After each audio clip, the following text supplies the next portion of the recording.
вышли на архивы Республики Крым, где именно это образовали Нуман-Челебиджан и наши крымские татары.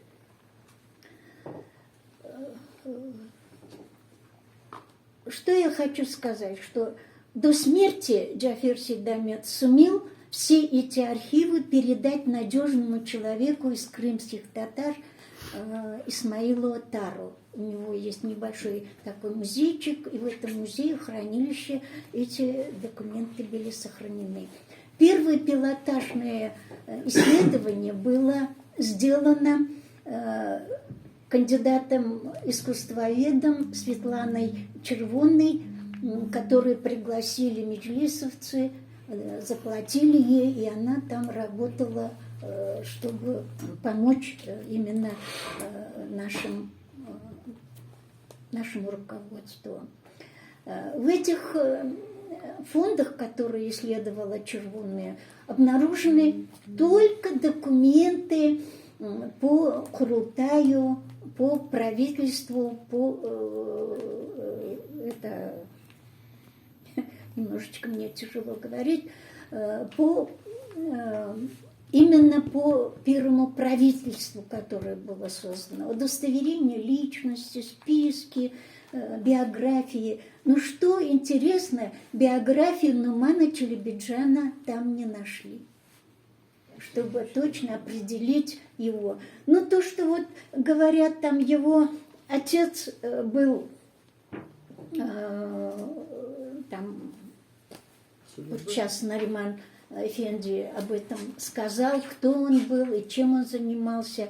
Это тоже сегодня я вычитала в интернете, русский какой-то пишет биографию Нумана Челебиджана, начиная с его детства.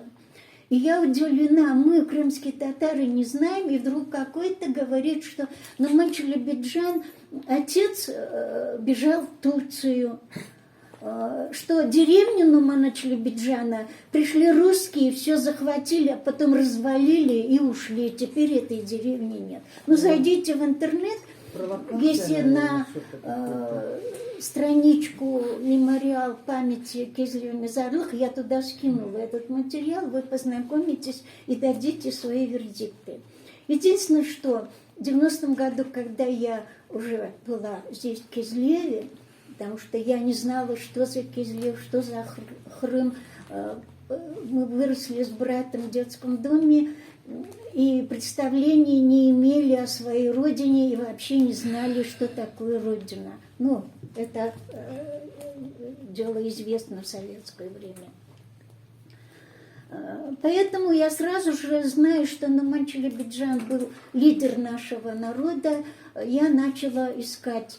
И как раз попала на фамилию Капари, который начал. И попался очень интересный человек, который как энциклопедия рассказывал, кто был Нуман Челебиджан, какие родственные связи имел, и кто такая его жена. И, конечно, я это быстренько записала на диктофон и конспектировала, потому что знаю, что слово может потеряться, человек может уйти или отказаться, или умереть. Поэтому он мне сразу же показал юную, вот здесь вот жене Нумана Челебиджана, Кереме Шерфе Капари, вот дом интернациональный, 13, угол Хлебный сохранился. И во дворе же там была школа, Удон-Базар Мектебе. Именно мой отец с Эшрефом Шемизаде учились в этой школе. Почему? Мой отец 908 года рождения, уроженец города Евпатории. Эшреф Шемизаде тоже 908 года рождения.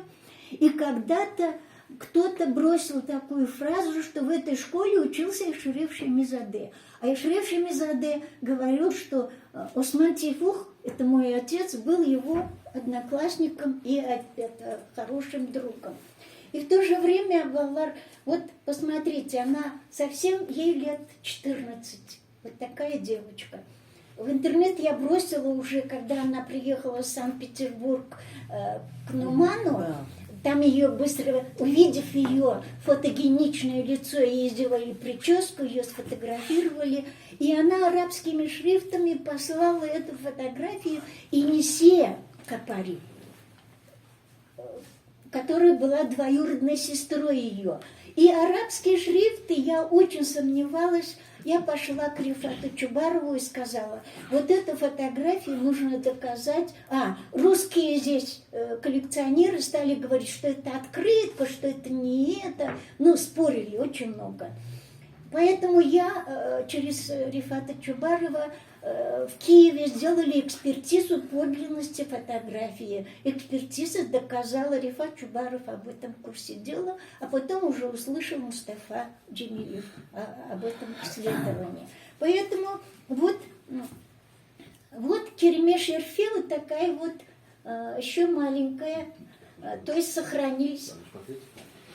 Ага. Да? Да. Тебе показывают. Вот, она еще маленькая. Да, вот две фотографии. Маленькая Керемеш Ерфе, жена Нумана Челебиджана, которая сохранилась у их родственников. А крупная фотография, уже когда ее в Санкт-Петербурге фотографировали, она изложена в мемориал памяти Кезле Мизарот. Я вчера сделала большую статью, и эти фотографии вместе с отцом, это Ситапти Капари, отец Кереме, я выложила в интернет. И в то же время была общая фотография в 1914 году, когда Нуман Челебиджан приехал в эту школу, потому что Кайнанасы тут рядом жили. И он, собрав детишек, там такие все 6-7-летние дети, и чуть-чуть побольше уже, по 12, по 13, там общая фотография этой Одумбазаровской школы. Вот такое вот исследование по Евпатории. Кто такая Керемеш Ерфе Капари? Значит, мои исследования показали, что она была дочь Абла Капари, то есть Сейтапти Капари. Капарилер, вот эта вся начальная улица Интернациональная принадлежала династии Капарилер. Вот мы видим библиотека. Это Исмаила и Абла Капари. И когда я работала уже в архивах Краеведческого музея, я нахожу документы о том, что Абла Капари и Исмаил Капари, которые, вот это вот 17-й дом, библиотека Крупская на этой улице. Ислам Капари, не Исмаил, Ислам Капари.